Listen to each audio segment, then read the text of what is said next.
마가복음 13장 33절에서 38절까지 말씀, 제가 하나님 말씀을 봉독하겠습니다. 하나님 말씀에 귀를 기울이십시오. 주의하라, 깨어있으라. 그때가 언제인지 알지 못함이라. 가령 사람이 집을 떠나 타국으로 갈 때에 그 종들에게 권한을 주어 각각 사물을 맡기며 문지기에게 깨어있으라 명함과 같으니, 그러므로 깨어있으라.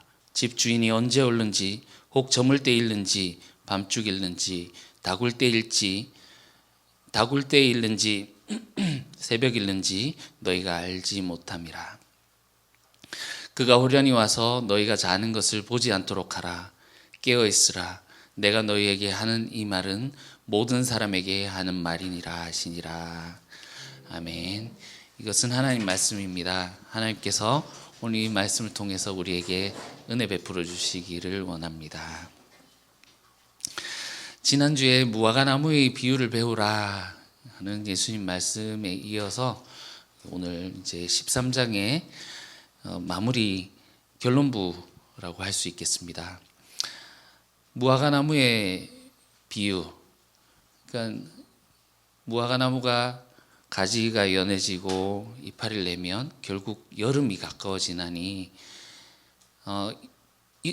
이스라엘 사람들은 하루를 세는 것이 우리랑 다르죠. 우리는 아침이 지나고 저녁이 지나고 이제 하루가 지난다 이렇게 얘기를 하는데, 이스라엘 사람들은 저녁이 되고 아침이 되니 하루가 지나더래. 창세기에도 나오지 않습니까?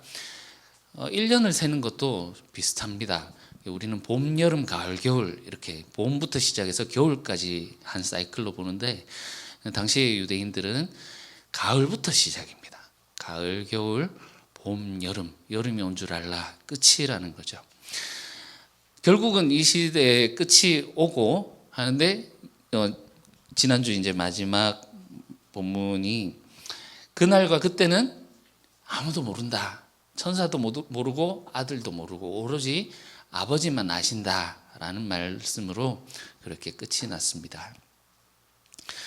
이 말씀이 무슨 말씀인가? 왜 예수님도 모르고 그 천상 회의에 참여하는 천사들도 모르는가? 우리가 궁금해할 수 있지만 당시 이스라엘 사람들은 이 말씀 금방 알아들었을 것 같습니다. 왜냐하면 이것이 결혼 풍습과도 연관이 있기 때문입니다.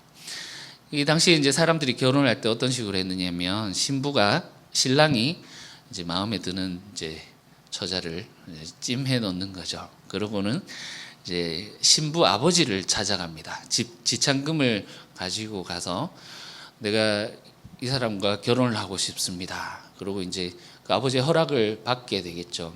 그래서 이제 이 신부 아버지의 마음이 열리고, 자네라면 내 딸을 줄 수 있겠네 이렇게 해서 결혼을 하게 되면, 이제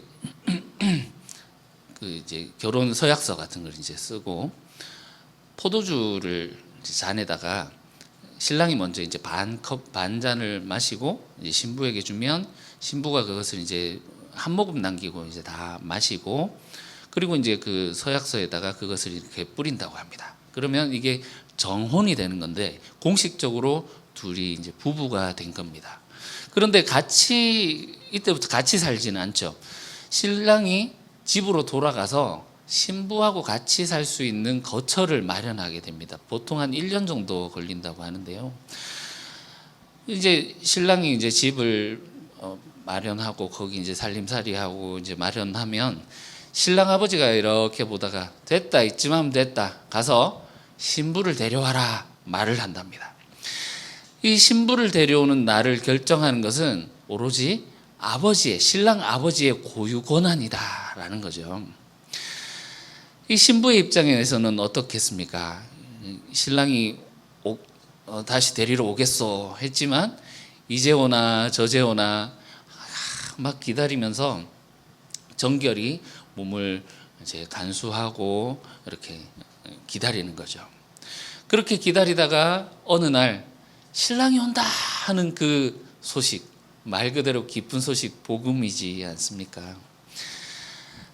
그렇기 때문에 그날과 그때는 아버지만이 아신다. 그때를 정하는 것은 아버지의 하나님 아버지의 이 권한이다. 그런 말씀이죠. 그래서 이어지는 이 말씀은 이제 13장의 전체의 결론 부분인데, 예수님이 13장의 전체를 통해서 말씀하신 것이 무엇입니까? 한마디로 하자면 그거지 않습니까? 종말에 일어날 징조들, 이런 사인들이 종말에 반드시 있기는 있을 것이다, 있어야 할 것이되 아직 끝은 아니다. 진짜 끝은 언제냐? 인자가 다시 올 때, 그때 끝이 나는 것이다. 아버지의 영광으로 거룩한 천사들과 함께 오는 그때가 진짜 끝이다. 그러니 너희는 다른 거짓 선지자들, 거짓 그리스도의 메시지에 미혹되지 말고 주의하라. 이 말씀이 4번, 오늘 본문까지 4번이 나오거든요. 주의하라, 조심하라, 삼가라. 우리나라 말 번역은 조금 다르게 되어 있지만 같은 말입니다. 주의하라. 인자가 다시 올 그때를 기다리되 너희가, 오늘 본문에 보시면 이제 결론으로 깨어서 기다리라, 이런 말씀입니다. 오늘 보면 이제 깨어라, 깨어 있으라 하는 이 명령이 4번 나옵니다. 33절, 34, 35, 37절 깨어 있으라는 명령이 계속돼서 반복해서 강조하고 계시는 것이지요. 이 깨어 있으라는 이 말씀은 경고의 말씀이겠습니다. 신부가 신랑을 기다린다라고 하는 것은 물론 이제 오랜 기다림이라고 볼 수도 있겠고, 어떤 면으로 보면 그 신혼 부부의 그 로맨틱하고 설레임 가득한 그런 기쁜 일일 수도 있겠습니다. 그렇지만 우리가 주님을 기다린다라고 하는 것이 우리 삶에 마냥 기쁜 일일 수만은 없겠습니다. 설레임을 안고 기다리는 그런 기다림일 수만은 없겠습니다. 왜냐하면 신랑이 와서 우리를 데려가는 것을 싫어하고 방해하는 악당이 있기 때문이지요. 바로 사탄입니다. 할 수만 있으면 택하신 자를 미혹하려 할 것이다. 사탄은 가능한 모든 방법을 동원하여서 우리를 넘어지게 할 것입니다. 자기가 붙잡고 있는 하수인을 보내서 우리를 미혹하게 하려고 할 것이고, 그래서 예수님 씨 뿌리는 비유에서 보여주셨다시피 세상 근심, 재물에 대한 욕심, 심지어는 박해, 여러 가지 수단과 방법을 가리지 않고 우리를 넘어뜨리려 할 것입니다. 지금 마가 공동체가 당하고 있는 상황을 보십시오. 이 곳곳에 마가 공동체의 그 상황들이 녹아져 있는데, 이 마가복음 우리가 읽어오면서 보셨다시피 곳곳에 먹을 것에 대한 이야기들이 많이 있던 것을 우리가 보았습니다. 5,000명, 4,000명 모였는데 먹을 것이 없더라. 떡 가져오는 것을 잊었더라. 제자들이 이삭을 훑어먹더라. 이건 굉장히 가난한 자들이 하는 행동이지 않습니까? 먹을 것이 없는 그들의 현실 상황이 반영되어 있다고 볼 수 있는 것이지요. 그리고 13장에 나오는 이 상황 전부 다 마가 공동체가 겪은 일입니다.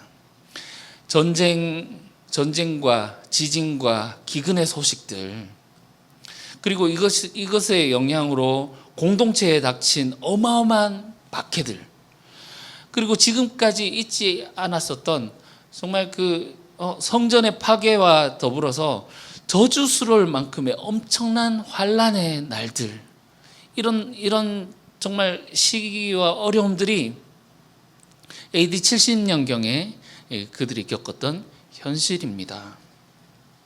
4절에서 제자들이 13장 4절에서 제자들이 묻습니다. 이런 일이 어느 때 일어나며 이 모든 일들이 일어날 징조는 무엇입니까? 묻습니다. 이 공동체의 상황을 반영해서 이 제자들의 질문을 의역해 본다면 이렇게 볼 수 있겠습니다. 주님 언제 오십니까?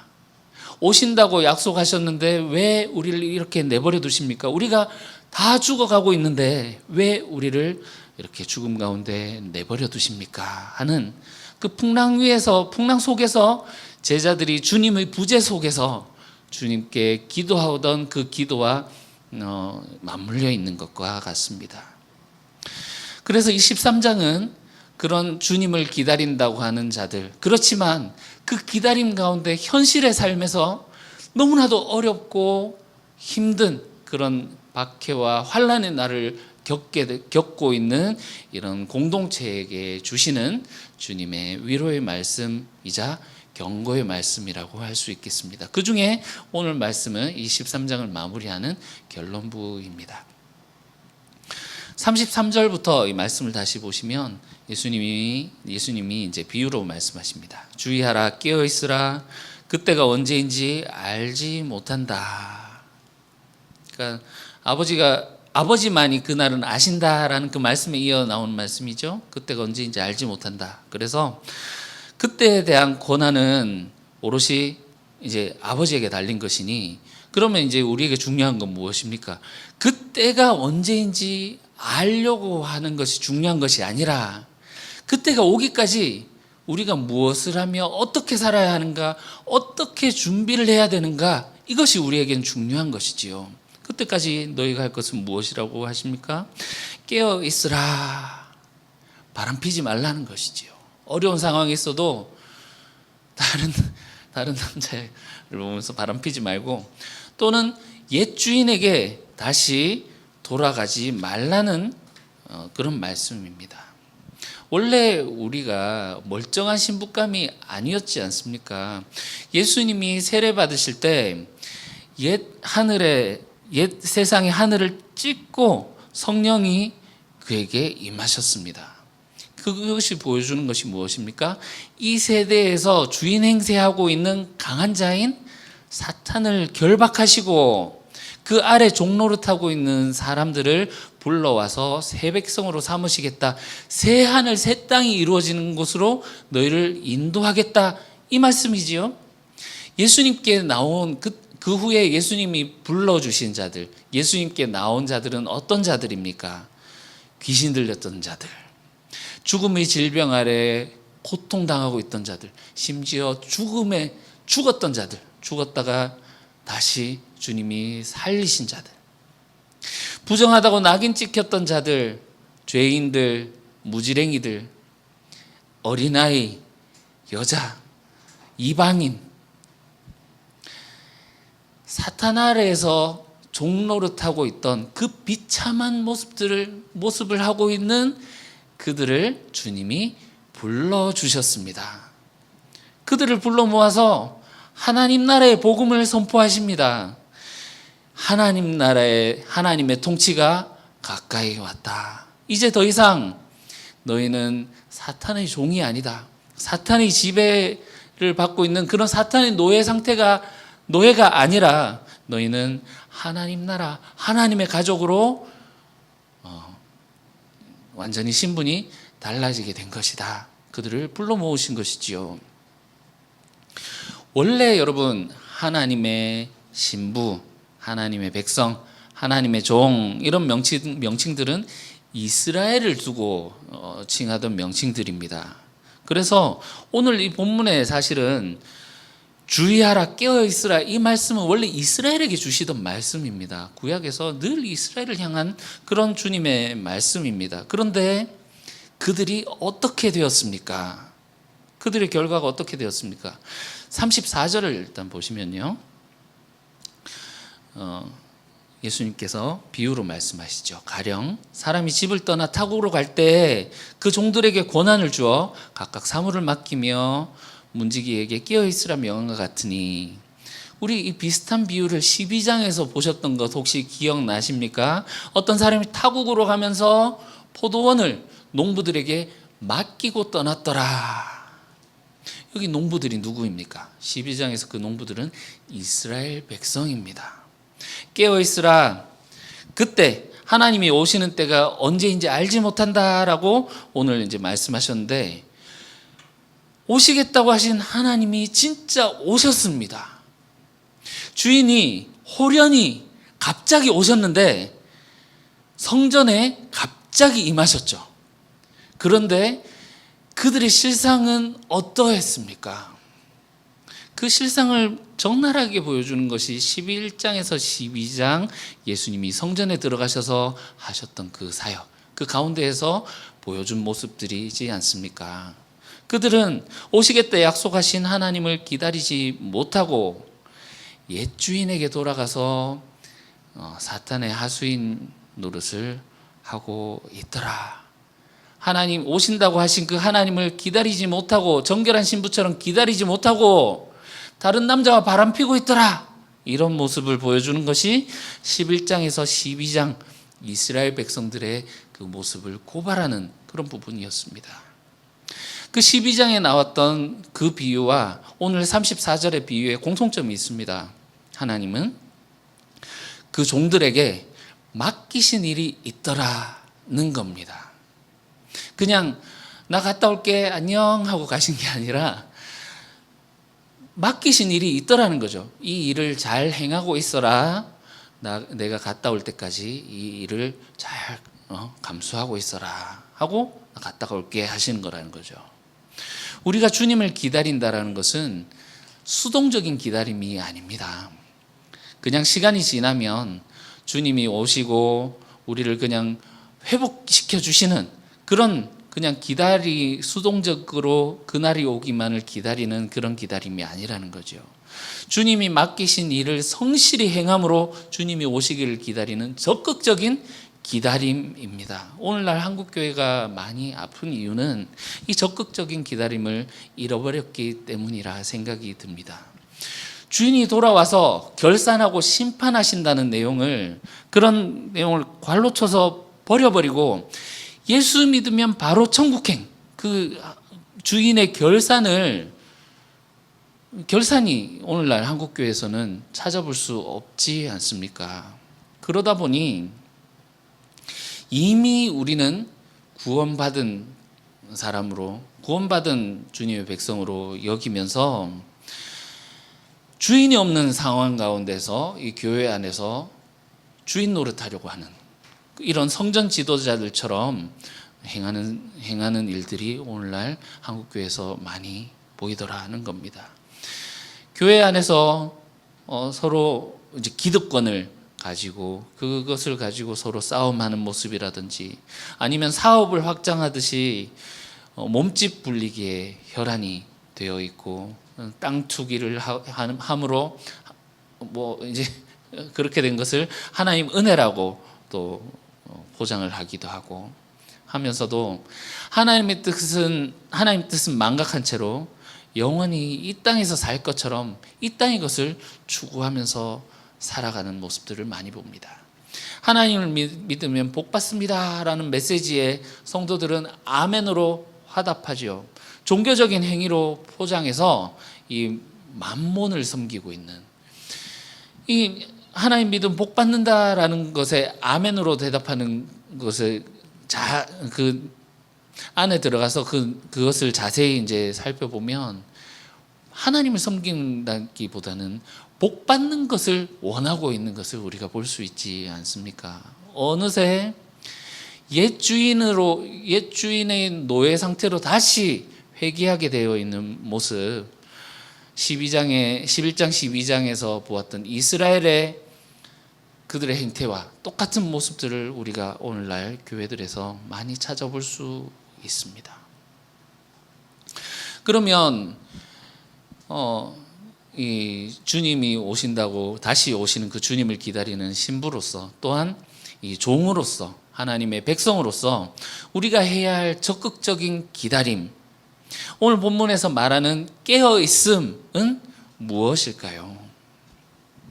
35절 보시겠습니다. 그러므로 깨어있으라. 집 주인이 언제 올는지, 혹 저물 때 일는지 밤중 일는지 다굴 때 일는지 새벽 일는지 너희가 알지 못함이라. 자, 집주인이 오는 시간을 말하고 있는데, 이 저물 때 밤중 다굴 때 새벽, 이것들은 전부 밤이죠. 그게 사실 그 일상적이지는 않은 것 같습니다. 오늘날처럼 치안이 좋지도 못했던 그 당시에 밤에 특히나 이동한다는 것은 굉장히 어려운 일이기 때문에 일반적인 그런 일은 아닙니다. 그렇지만 이 성경에서 말하고자 하는 바, 특히 이제 마가복음에서 밤이라는 것은 죄로 가득한 흑암의 시대를 상징하는 것입니다. 즉 사탄의 지배 가운데 있는 오늘날 우리가 살고 있는 이 시대를 보여주는 것이지요.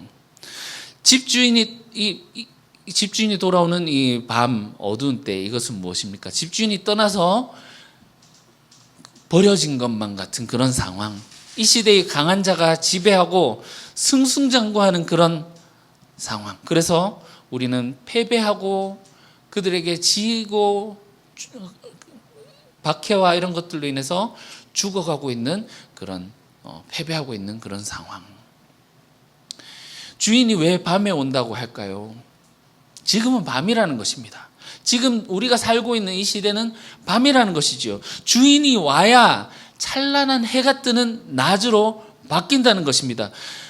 주인이 오게 되면 밤, 옛세대는 끝이 나고 낮, 이제 새로운 시대, 새하늘 새 땅이 오게 된다라는 그런 희망을 주시는 그런 말씀입니다. 여기 나오는 시간들은 우리가 이제 다음 주부터 보게 될 14장 이후로 보게 될 예수님의 순환사화 가운데 전부 다 나오는 구체적인 때를 보여줍니다.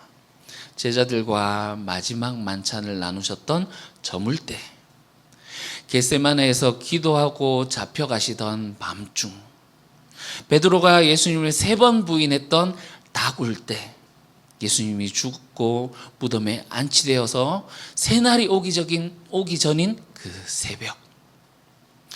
여러분, 언제 해가 뜹니까? 이 밤중 같은 시대에 언제 해가 뜹니까? 예수님이 십자가의 길을 모두 완수하시고 나서 16장에 드디어 이제 해가 뜨게 됩니다.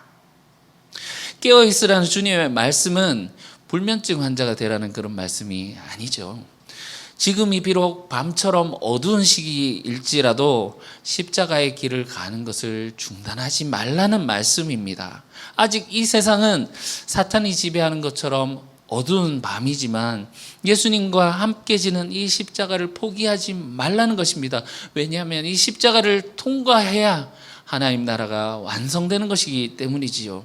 이 세대는 지나가고 천지는 없어진다, 주님 말씀하셨는데, 주님 곧 오실 테니 주님 바로 문 앞에 있다라고 말씀하시니 오시는 그분의 약속을 신뢰하고 끝까지 이 십자가의 길을 가라는 주님의 권고의 말씀입니다. 예수님이 겟세마네에서 기도하실 때 세 제자들을 데리고 가셨습니다. 베드로와 야고보와 요한. 예수님이 기도하시고 내려오시니 제자들은 자고 있었죠. 예수님이 거기서 말씀하셨습니다. 어찌하여 잠들어 있느냐, 깨어있지 못하느냐 3번이나 말씀하셨습니다. 예수님은 십자가를 앞두고 주님이 주실 잔과 세례를 준비하시기 위해서 그 겟세마네의 기도로 그것을 준비하셨는데 제자들은 잠이 들어 있더라. 잠잔다는 것이 무엇입니까?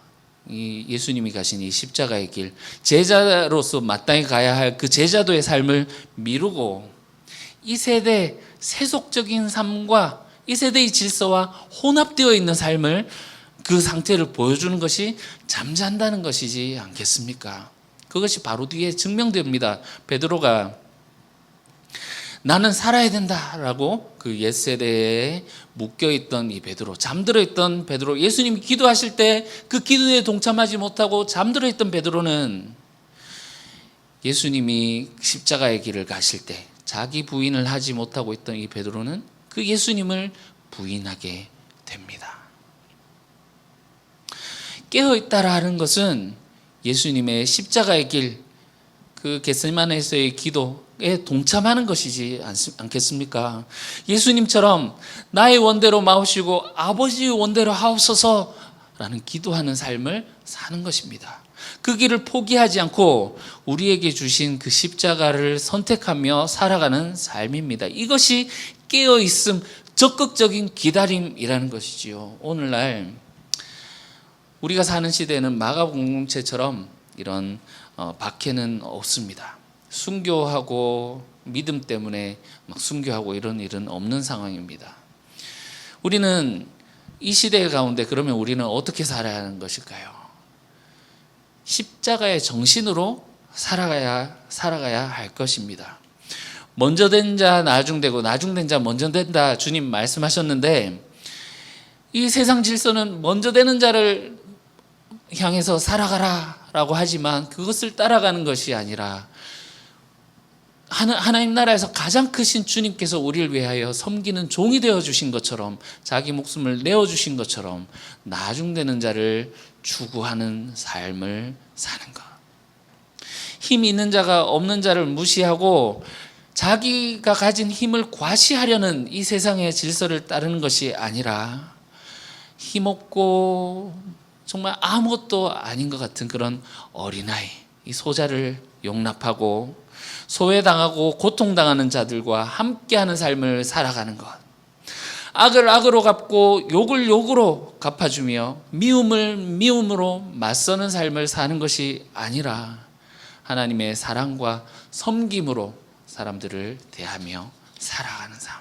이것이 바로 십자가의 길을 가는 이 시대에 우리가 살아가야 할 삶이 아니겠습니까? 36절, 그가 호련히 와서 너희가 자는 것을 보지 않도록 해라. 예수님이 갑자기 오실 것이다 라는 것이죠. 예루살렘 성전에 주님이 호련히 임하셨던 것처럼 오늘이라도 주님이 오신다면 우리는 이 주님의 오심을 맞이할 준비가 되어 있습니까? 정말 우리는 신랑을 맞이하는 그 신부처럼 주님의 오심을 맞이할 준비가 되어 있습니까? 37절부터 38절, 깨어있으라. 내가 너에게 하는 이 말은 모든 사람에게 하는 말이니라 하시니라. 자, 모든 사람은 누구이겠습니까? 우선적으로 듣고 있는 제자들을 두고 하는 말씀이겠고요.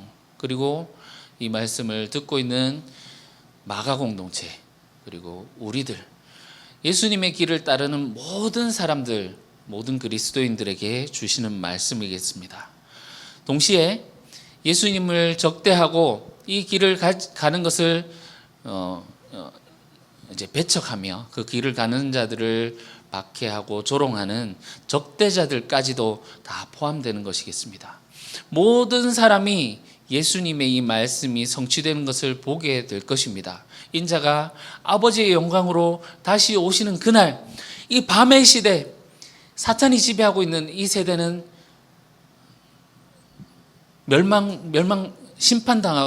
심판당해서 멸망당하게 되고, 주님이 오셔서 그 찬란한 빛이 떠오르게 되는 새 시대가 열리게 되는 것을 보게 될 것입니다. 문지기로서 오늘 우리에게 명령을 하셨는데, 문지기의 역할이 무엇입니까?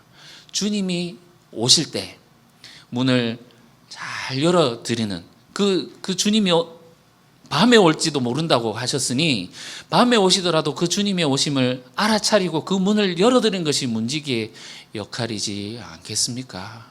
우리가 주님의 오심이 언제일지 모른다고 하셨지만 그것이 오늘 올지 내일 올지 그것이 모르기 때문에 우리는 날마다 주님이 오시는 그 삶을 살아가야 할 것입니다.